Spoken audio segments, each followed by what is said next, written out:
So I'm right there with you.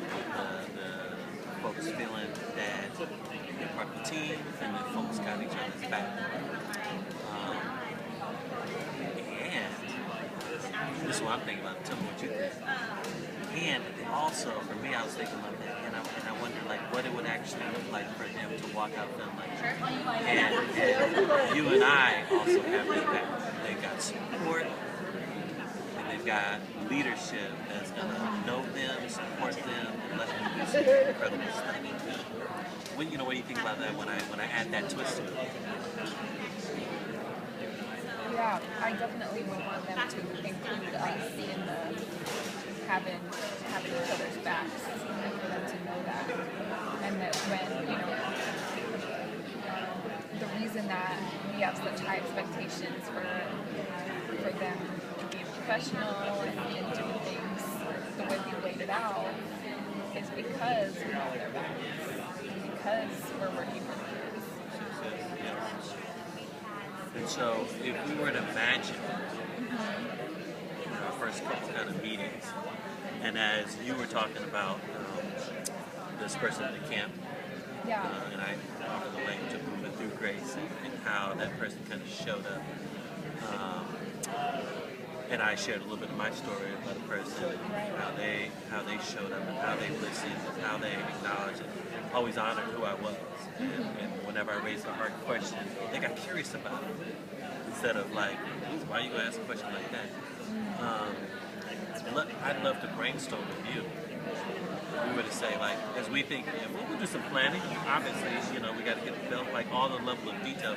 We were to say how, like, what might be some attributes of how we show up. In particular, the first couple of meetings, that sets the tone, right? If we brainstorm together, could we do some, that right now in terms of what would be some attributes or what would it actually look like? If they were watching us move about the room as we're doing some, joint trainings together, different things like that, what would they see? What would we be saying?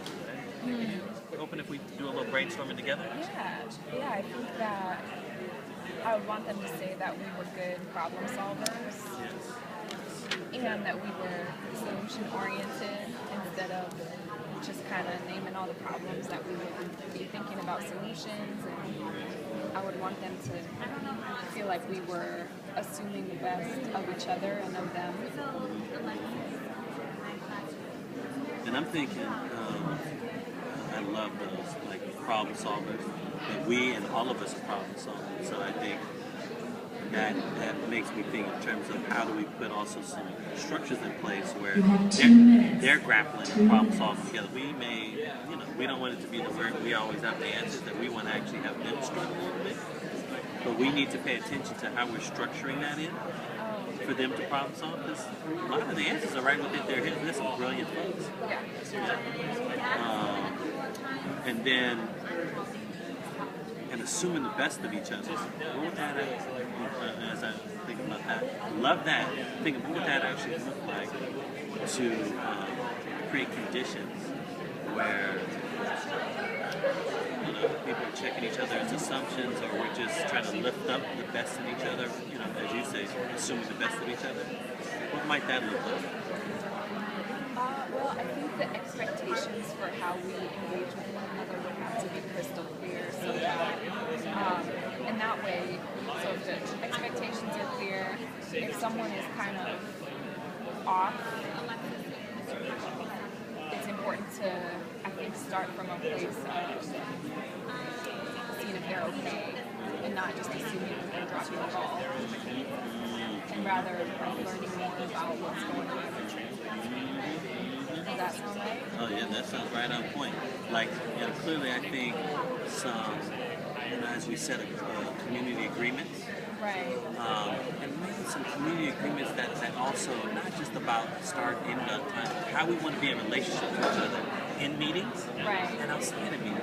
Maybe we do a process at some point that actually lifts that up, so we can talk about how we want to be in relationship with each other and talk about some of those difficult things, like the word choices we use, what triggers us, our nonverbal communication style, our tone.